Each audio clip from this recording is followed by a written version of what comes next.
Welcome to the art vlog with me, George Dopamine. We are being buffeted by wind here on the Sussex coast, but hopefully you can see behind me this glorious modernist building. This, in my opinion, is the greatest modernist building in Britain. Built in 1935, it is Bexhill's Delaware Pavilion. We're here today to review the Lucy Stein show. Lucy Stein is an artist based in Cornwall. This show is on until early May, and I can't wait to see it because these works are ones that she produced in lockdown. This show has been already shown at a gallery I've never been to, Spike Island in Bristol, but I would love to, and it's now transferred to here in Bexhill. The show is free, so come and join us as we review Lucy Stein at the Delaware Pavilion. The show is called Wet Room.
Oh yes, check out this beauty. And if you just look behind me, you can see the wonderful view from the Delaware Pavilion Cafe.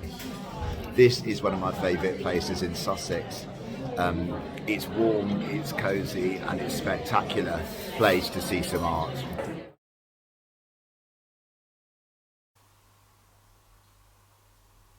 It's very nice to be back inside in the warm after a very blustery, stormy day at the Bexhill Delaware Pavilion, but I have to say I always love visiting that gallery. And this Lucy Stein show did not disappoint. I really enjoyed it. This was her first major show in the UK, although as I said in my introduction, it's transferred from Spike Island in Bristol. And she's an artist I didn't know much about before seeing the show, and who I really enjoyed their work.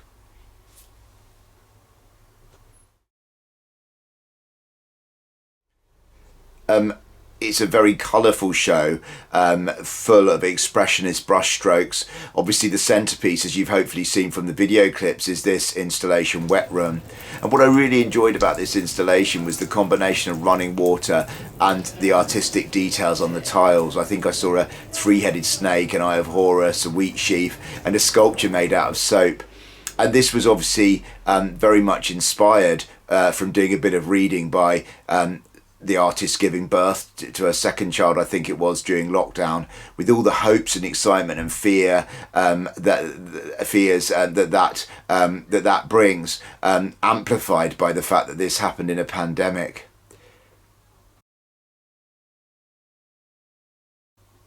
For me, the art itself on the walls, the paintings, was a highlight. And if I could pinpoint one thing which I absolutely adored about the show, it was the luminous, almost visceral use of colour which Stein deploys. If you just have a look at this this piece, which is the Corn Goddess, goes back on Instagram, you can see the combination of colour of the goddess's body, and then the fire in the background blazing away, and the black cat, and this kind of combination of colour was repeated throughout lots of Stein's works to really great effect.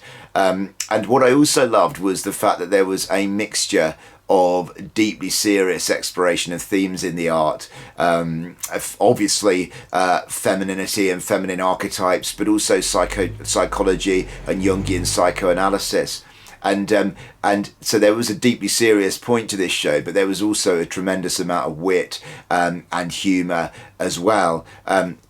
As she explored these different cultures, she was looking at challenging stereotypes of women, and she took a broad range of inspiration from classical and esoteric models to more modern day as well.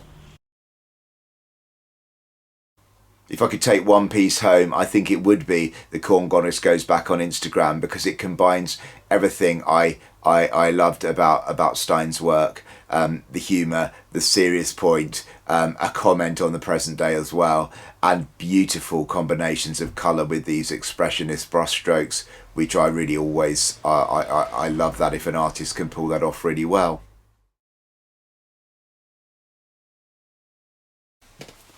So would I recommend this show by Lucy Stein, Wet Room? Oh, 100%. I mean, I really like the way it was curated with the installation at the centre. The installation was a combination of lots of different types of art. And then the paintings, which, as I say, surrounding the installation were really, really impressive. I would give this show a really good 7 out of 10. And the reason I'm not giving it higher is because it was quite small. If you were travelling from a long distance just to see this show, it would take you about half an hour or so to go around. But the quality of the art is fantastic, so do get down there.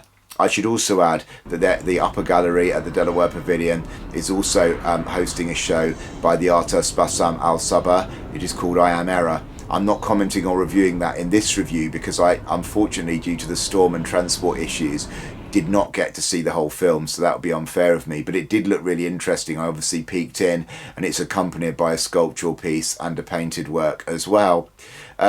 This show is on till the 2nd of May. It's free, which is wonderful. And I must say as well, Bexhill is a very short hop to Hastings, where there's the wonderful Hastings Contemporary, as well as a host of independent galleries in St Leonard's. And it's also a short hop from the Towner Gallery, which is showing a show, which is hosting a show, by Eileen Mayo at the moment. And again, that is a very short train ride away. So if you're coming from further afield, I would really recommend you going to either Hastings Contemporary or the Towner, as well as the wonderful Delaware Pavilion. And don't forget to have a lovely cake from the Delaware Pavilion if you are able.